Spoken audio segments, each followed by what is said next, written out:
आप सब जानते हैं कि पृथ्वी पर गर्मी का जो नेचुरल सोर्स है वो हमारा सूर्य है। सूर्य से गर्मी जो है हमारी पृथ्वी को मिलती है। लेकिन मजेदार बात यह है कि जब हम सूर्य की तरफ चलते हैं, मीन्स कि हम पृथ्वी की सतह से ऊपर उठते हैं, जैसे जैसे हम ऊपर उठते हैं, सपोज कि हम पहाड़ों पे जाते हैं तो हम एक तरह से सूर्य के पास जा रहे हैं। तो सूर्य के पास जाने पर या ऊंचाई पर जाने पर जो तापमान बढ़ना चाहिए वो बढ़ता नहीं है, तापमान कम होने लगता है।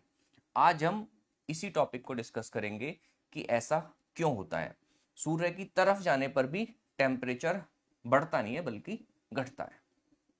देखिए दोस्तों, आपने इस चीज को अब तक अपनी लाइफ में खूब अच्छे से देख लिया होगा कि जब आप पहाड़ों पर भी जाते हैं तो क्या होता है, पहाड़ों पर सर्फ जो मैदान है, समतल मैदान है, वहां से कंपेयर आप करते हैं तो पहाड़ों पर टेम्परेचर कम मिलता है। ठीक है। दूसरी, अगर हम दूसरी तरह से इसको देखें तो जब आप ऊंचा उठते हैं तो सूर्य के एक तरह से पास जा रहे हैं तो गर्मी ज्यादा होनी चाहिए, लेकिन वहां पर सर्दी ज्यादा होती है। विज्ञान इसका क्या कारण बताता है, अब इस टॉपिक पर आते हैं।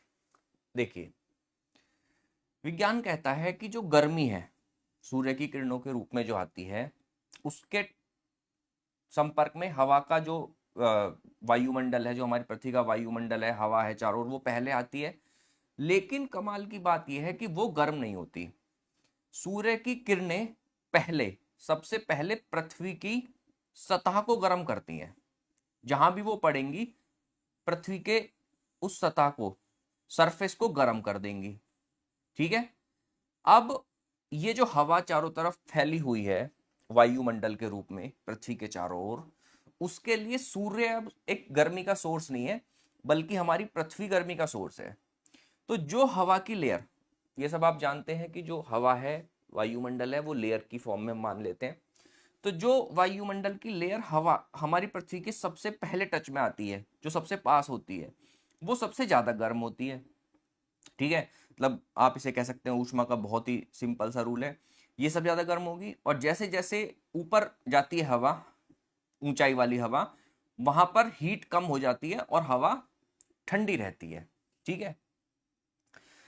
दूसरी चीज ये बताते हैं वैज्ञानिक लोग कि जो पृथ्वी के पास वाली हवा की लेयर है वो ज्यादा डेंस है। डेंस मतलब यहाँ पर हवा के पार्टिकल्स बहुत पास पास हैं, उसको फैलने के लिए कम स्पेस मिल रहा है, उसको भी समझ लीजिए। क्योंकि हवा जो है, सपोज ये वाली लेयर है, तो यहाँ पर जो हवा के पार्टिकल्स हैं वो किधर फैल सकते हैं, उनको फैलने के लिए ऊपर जाना चाहिए, ऊपर ही जा सकते हैं, क्योंकि यहाँ तो पृथ्वी की सतह आ गई, तो इधर तो फैलने के लिए उन्हें जगह मिल नहीं रही। तो यहाँ पर वो बहुत पास पास है। जब पास पास चीजें होती हैं तो वो हीट को ज्यादा एब्जॉर्व करती हैं हवा के केस में। ठीक है। ज्यादा देर तक एब्जॉर्व करती हैं। तो ये वाली लेयर जो होती है हवा के पृथ्वी के पास वाली हवा की लेयर एटमॉस्फेयर की, वो सबसे ज्यादा गर्म होती है। और फिर ज्यादा ऊपर जाने पर पार्टिकल दूर दूर होते हैं, डेंसिटी हवा की कम होती रहती है। तो यहाँ पर जो हीट है उसको ज्यादा देर तक रोक के नहीं रखते, गर्म होती है लेकिन ठंडी भी बहुत जल्दी हो जाती है। यही कारण है दोस्तों कि जैसे जैसे हम पृथ्वी की सतह से ऊपर उठते हैं, और दूसरे शब्दों में कहें तो सूर्य के पास जाते हैं, लेकिन ऐसा करने पर भी टेम्परेचर बढ़ता नहीं बल्कि घटता है, क्योंकि ये जो वायुमंडल है वो काफी ठंडा होता है। दूसरी बात, ये हमारी ऐप है, एंड्रॉयड ऐप है, आपको प्ले स्टोर से मिल जाएगी। यहाँ पर हम 10th ग्रेड तक के मैथ साइंस के कई सारे टॉपिक डिटेल में डिस्कस कर रहे हैं। हमेशा की तरह इस पोस्ट पर आपके जानकारी भरे कमेंट्स आमंत्रित हैं। और अगर वीडियो जरा भी अच्छी लगी है तो शेयर जरूर कीजिए। Thank you.